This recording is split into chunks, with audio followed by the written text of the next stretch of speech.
นะโมตัสสะภะคะวะโตอะระหะโตสัมมา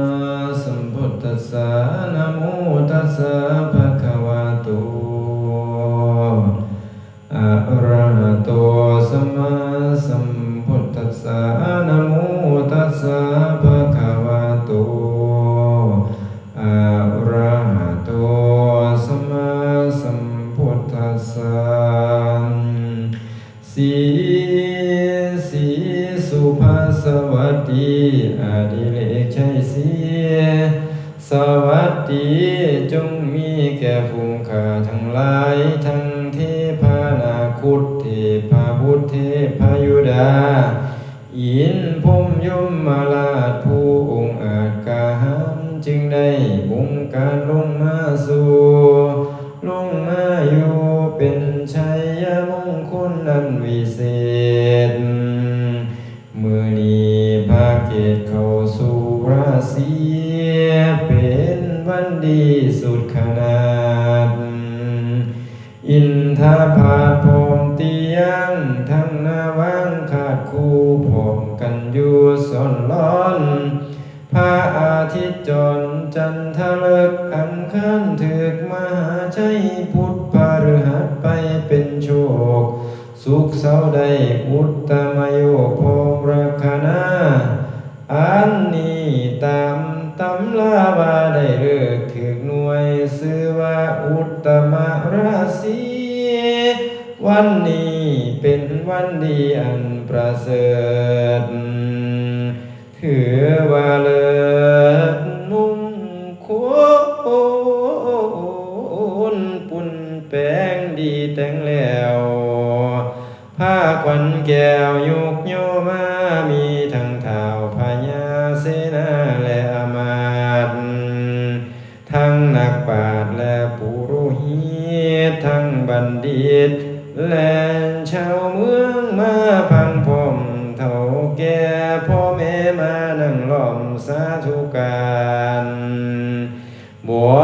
ลีวานหลายเรือลังมาหุ้มนางอยู่ส้นล้อนตาสะอ่อนบุญหลายหลากบัวพัดภาคไปไกลมาหุ้มใจสวมซื่นย่อยกยืนมงคลให้เป็นผลแผ่สร้าง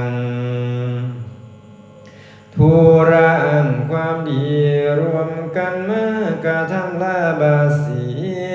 เพื่อให้เป็นมังคารดีอันวิเศษปารภเหตุแห่งพิธีเพื่อเสริมสิริมงคลให้เป็นผลอันเลิศสิ่งประเสริฐเสริมดวงชะตาเสริมวาสนาบูชาโชคให้ทุกโศกโรคภัยสิ่งจันไรให้ไกลห่างอันตรายต่างๆจงดับสูญสุขเพิ่มพูนอยู่แสกสวยบุญเลื่อนหอยอยู่สุขี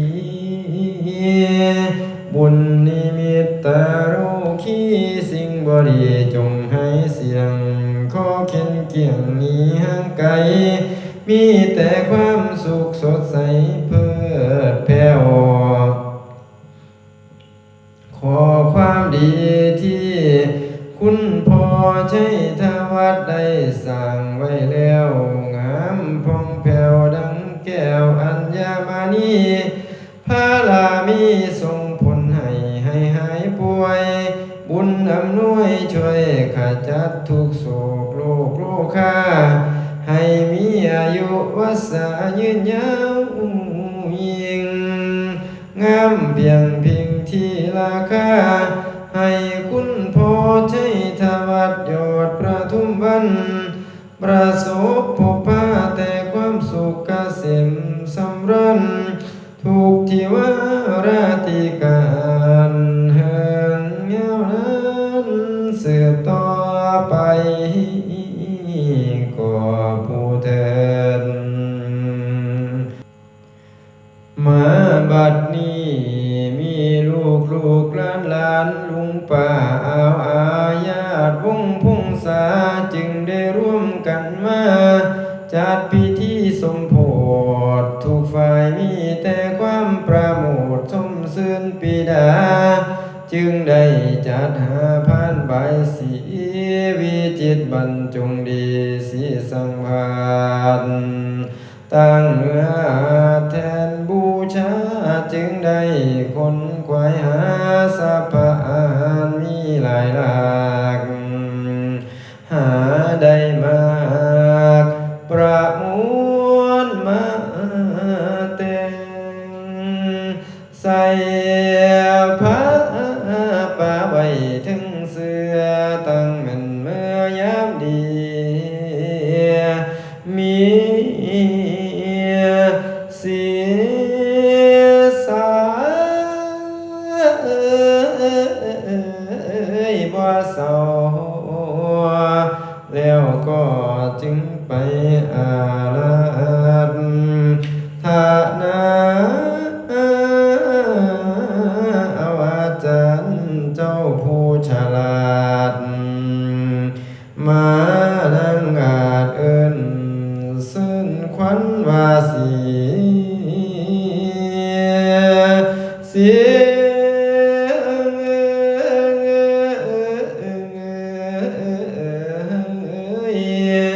ว่าสีมือนี่แม่นมือสันวันดีวันเศรษฐีอมุตตาโชคประสิทธิโยพรหมราคณาคอยผู้ตาก็จึงได้มาสู่คอยผู้ก็จึงได้มาหาตามภาษีภาษาคอยเป็นผู้เฒ่าสร้างเว้าก้าวชื่นขวัญว่ามาพาลันเอยาสาเชิญเอาทั้งขวัญหาขวัญตาคิ้วกองขวัญเจ้าพัดกะละเม็นภาคบ้านโอ้ยนานแล้วให้ตาวมาให้ตาวมา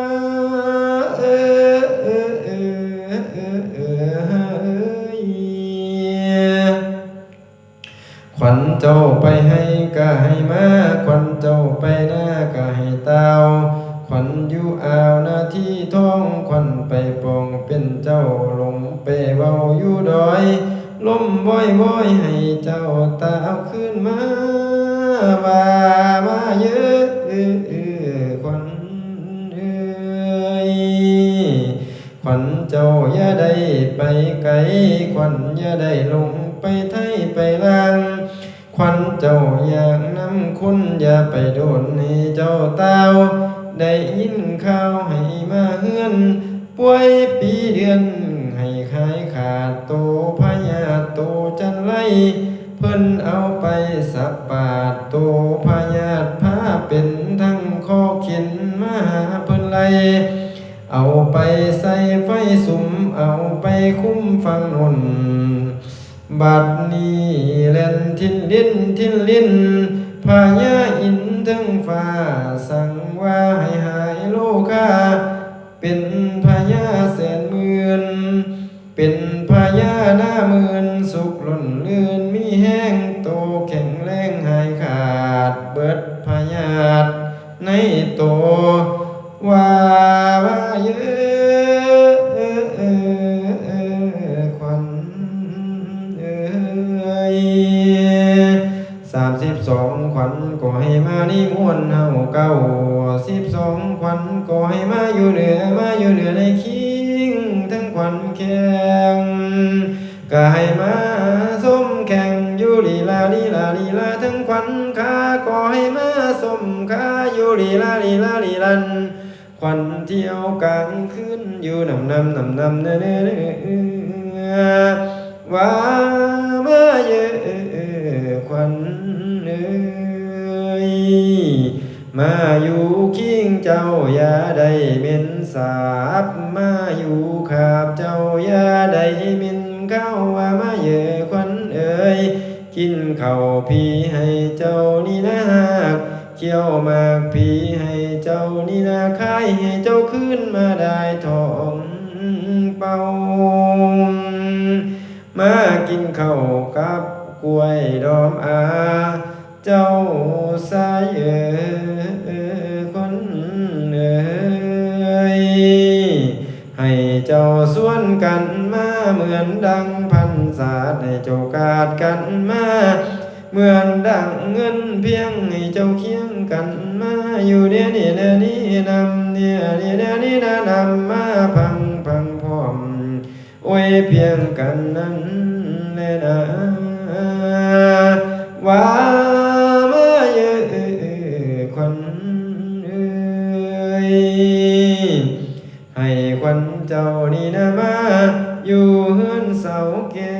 นมาอยู่แผ่นหลังเพียงมาอยู่เตียงเก่าหัดว่ามาเยอะ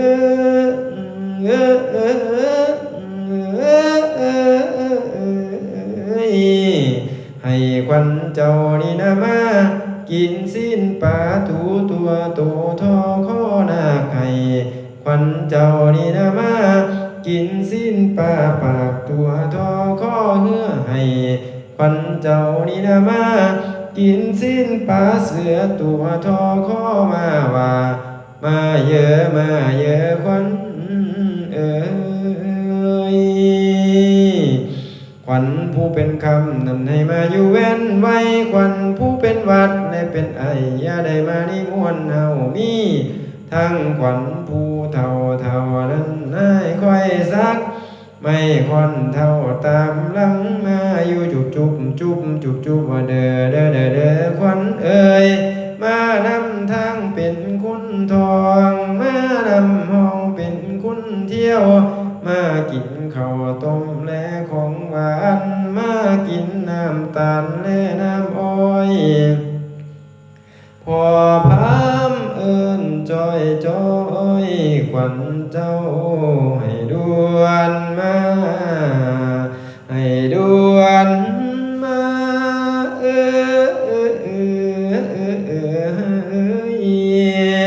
ขวัญเจ้ามาโหดกลางให้อย่าได้สนป้าอย่าข้ามาโหดกลางหน้าอย่าได้สนป้าเขามาโหดเงาไม่อย่าได้ทอดหัวนอนมาคนอย่าได้สนป้าใหญ่ให้เปล่ามาไว้อย่าสาฝนตกเจ้าอย่าไปข้างหน้าฟ้าห้องเจ้าอย่าเดินทางไกลเป็นจังใดให้กลับมาอยู่ในเนื้อในขี้งในตัวในตนว่ามาเยอะควันเอ้ยว่าดังนั้นแล้วก็จึงบายเอาฝ่ายอ้อมแก้วมงคลบุญคุณดีงามดูอาจผูกควันลาดเอาขวัญว่ามาเยอะควันเอ้ยขันแม่นผูกเบื้องใส่ขอให้ขวัญคุณพ่อใช้ทวัดยอดปฐมวันนี้ก็มาเยอะขันแม่นผูกเบื้องขวาขอให้ขวัญคุณพ่อใช้ทวัดนี่อยู่มาทุกหมู่ทุกตนทุกคนก็ทันเถิดว่าแล้วตั้งเหตุตั้งแต่นี้ในกรณีนี้เมื่อหน้าเจ้าอย่าได้ด้อยค่าเสียสีขอให้มีอายุยืนยาวอย่าได้สั่นมันให้เจ้ามันปานงามเขากวงมันให้เจ้ามันปานข้างหูถอกเทือนมันให้เจ้ามันปานเคลื่อนสร้างหงมันให้เจ้ามันปานปูงสร้างล้อมันให้เจ้ามันปานก้อนหินแดงแข็งให้เจ้าแข็งปานแผ่นหินลาดสูงเพียงอาจเขาสะเม็นใหญ่เพียงต่อควันเจ้าอย่าได้หักใหญ่เพียงรักควันเจ้าอย่าได้คนอย่าได้มนเหมือนต้องอย่าได้มองเหมือนเท่าอย่าได้เข้าเก้าเสียสีขอให้คุณพ่อใช้ทวัดยอดประทุมวันนี้มีแต่อายุวันนั้นสุขังภาลังขอให้ตั้งเทียงมันดอมทานจงเจริญ